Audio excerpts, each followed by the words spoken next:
Alright friends, welcome back to News in Focus. This is capsule number 7. We are going to deliberate 5 issues. First one is the central government decided to discontinue the practice of revealing boothwise results within constituencies. At present, results are being declared boothwise. If some Anajpur village is there, if some 900 voters are there, that boothwise result will be evident. If Anajpur voters voted for some particular political party, then there is every possibility that post-poll reprisal may be there on that villagers if they have not voted in favor of the ruling party. So like that, several instances are there. So as to prevent such instances, now the central government decided to install totalizer machines. So with the totalizer machines, the booth-wise results will not be available. A cluster of electronic voting machines. Please look into this slide. The electronic voting machines, one is a ballot unit, the other one is control unit, and this ballot unit and control units are used as electronic voting machines. All of you are well aware about ballot unit where we vote, and this control unit count the number of votes for particular candidate, and these will be connected to totalizer machine, and totalizer machine will give the result for a cluster of EVMs.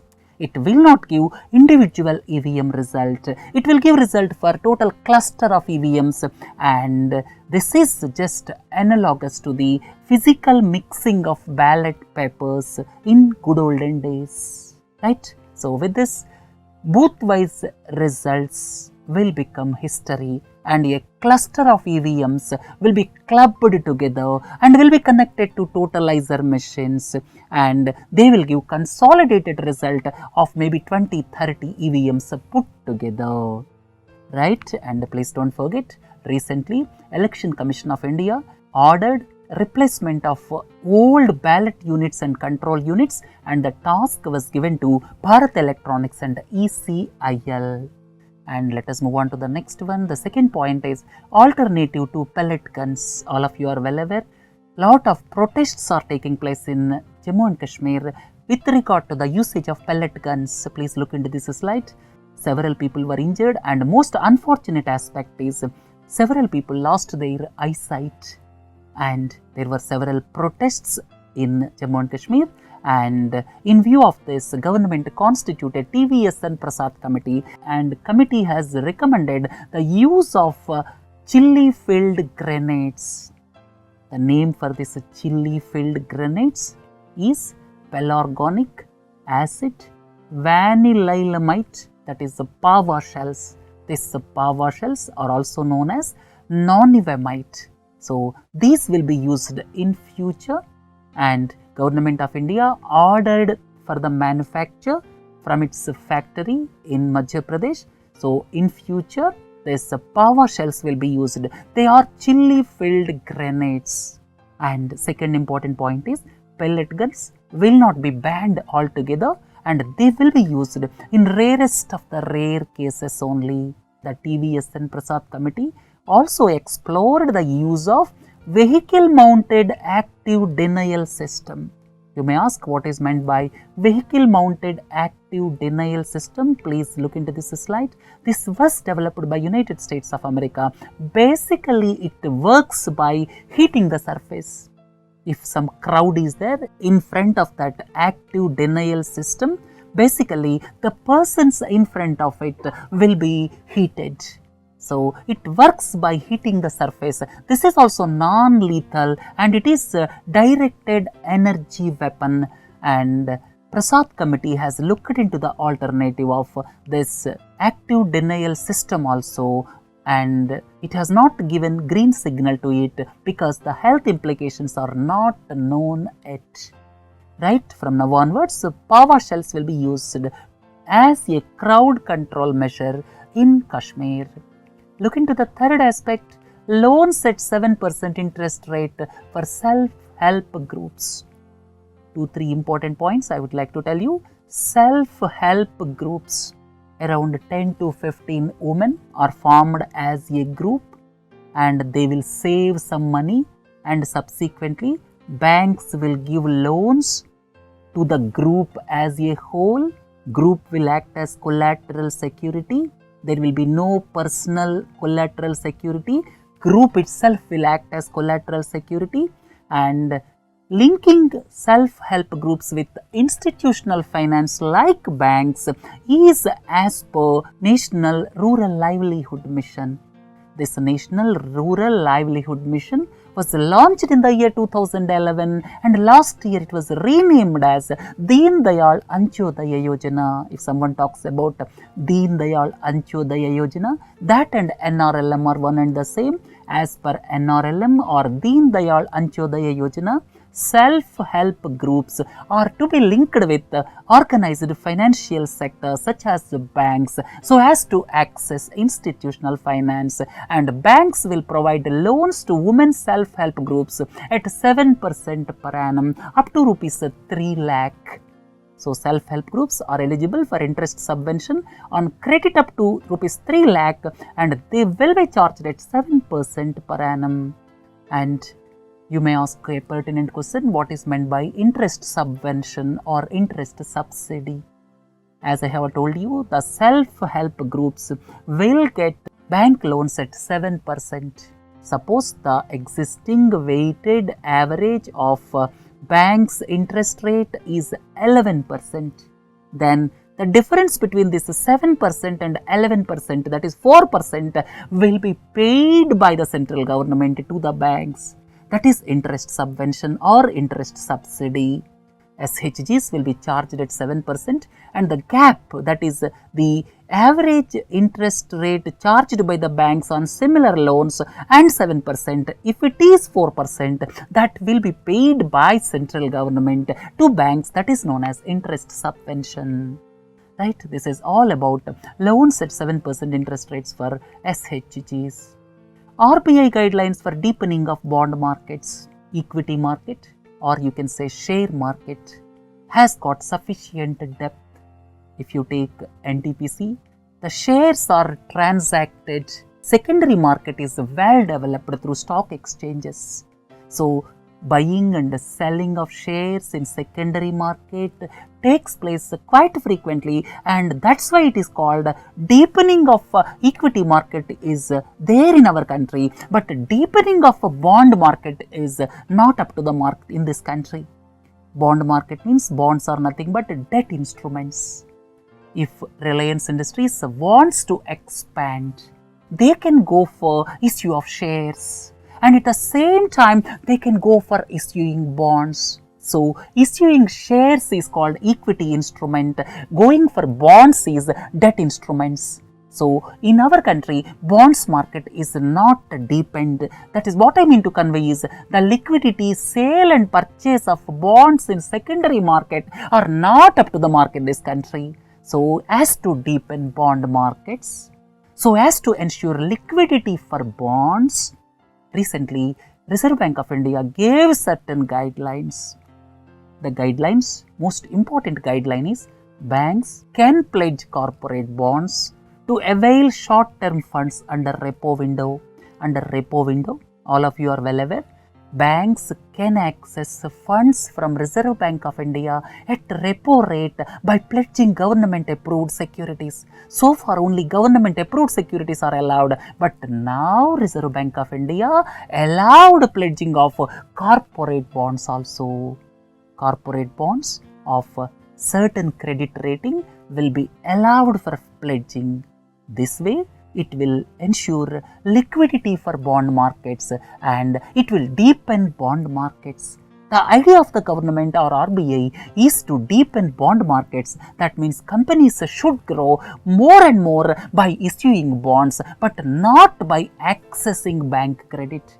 Nowadays, the leverage of companies as far as bank credit is concerned is very high.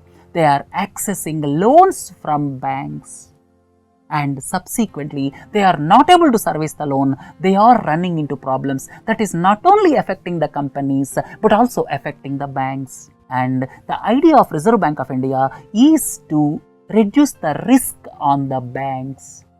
That's why Reserve Bank of India gave steps to deepen bond market in this country. So this first point is banks can pledge corporate bonds to avail short-term funds under repo window. This is a strategic change as far as repo market is concerned.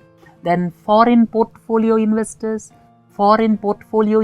means maybe insurance funds, maybe pension funds from countries like America or Europe, and they have to be registered with our capital market regulator SEBI. So foreign portfolio investors can directly access corporate bonds without brokers. So without brokers, if they are able to access corporate bonds, then the middleman costs will be eliminated. If middleman costs are eliminated, then yield on bonds will increase. So foreign portfolio investors can directly access corporate bonds. Then foreign portfolio investors are also allowed direct access to NDS OM platform. What is NDS OM platform? This NDS OM platform is a negotiated dealing system, order matching platform owned by Reserve Bank of India, where sale and purchase of government securities will take place. Then another important aspect is banks' exposure to large accounts through explicit borrowing limit is reduced gradually in phases by 2019.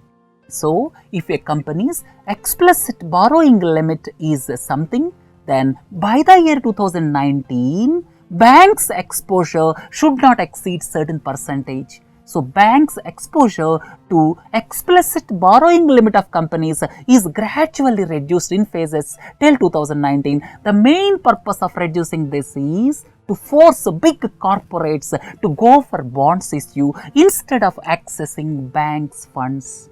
Instead of taking loans from banks, they can issue bonds. This itself will create market for bonds. It will increase liquidity in the bonds market.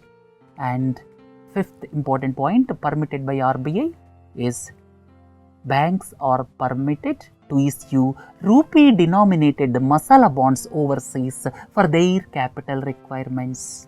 London became almost de facto masala bond capital, and now banks are permitted to issue rupee denominated bonds overseas for their capital requirements. So this is all about RBI guidelines for deepening of bond markets. Point numbers 1 to 4 are very much relevant if you look at the deepening of bond markets is concerned, and the fifth point is basically giving more leverage for banks as far as their capital requirements are concerned.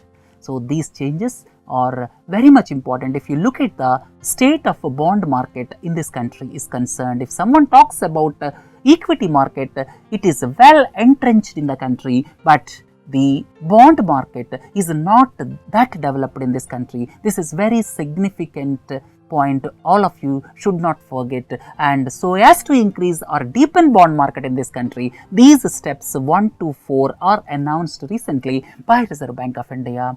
Look at the last one, Datagiri by Reliance Jio. Existing players in telecom sector, all of you are well aware, Airtel, Vodafone, Idea, Reliance, BSNL. Now Reliance Jio is entering, and it announced certain features. Voice calls will be free. So the prominence of data over voice is coming into picture. This voice calls will be free and no roaming charges. That will be at rupees 149 for 28 days. For almost a month, if someone pays rupees 149, then voice calls for whatever the duration to any network will be free. And at the same time, people can access high-speed 4G network also. And the charges of data are also less than present players, and it will lead to another telecom war as far as charges are concerned. And you have to compare two instances. In the year 2003 and now 2016.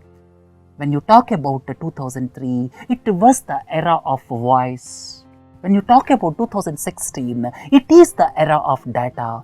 In those days, in the year 2003, Reliance Infocom, at present it is Reliance Communications, in those days it was Reliance Infocom, reduced the charges from around rupees 2 to rupees 3 a minute to just 40 paise a minute.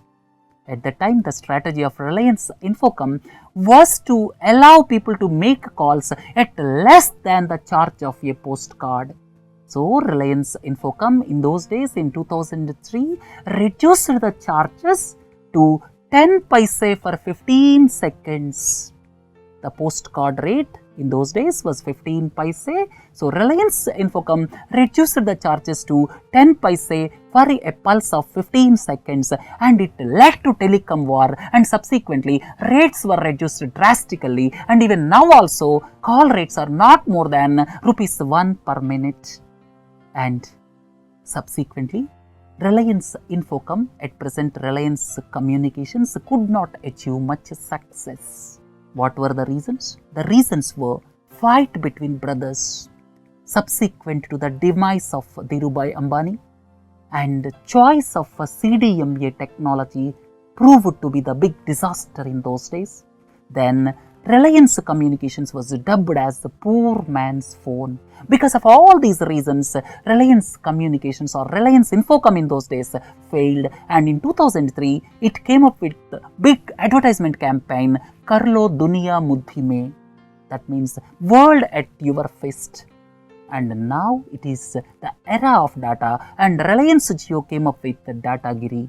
Voice will be free at rupees 149 for 28 days. If you pay rupees 150, entire voice calls across the country, no roaming charges, everything will be free, and roll out across the country in 18,000 towns and 2 lakh villages at the beginning itself. So from now onwards, what will happen? Data prices will fall, and voice will be at the reach of the poorest of the poor in the country, and ultimately customer will be the king. And if you look at what will happen in future, first and the foremost is customer will be the king, especially the people who are dependent on only voice calls will reap the benefit in future. Then second thing is, what next for Airtel, Vodafone, Reliance Communications, existing providers? How they will modify their existing plans? We have to wait and see. And as far as Reliance Jio is concerned, when will it make financial break even? That is the $1 million question. Right friends, now the days of data, and it is going to lead to big telecom war. Probably this is the second telecom price war after 2003, and ultimately customer will be benefited, voice charges will come down drastically, and data will also reach the common man in future. Right friends, with this let us conclude News in Focus. Have a nice day. Thank you.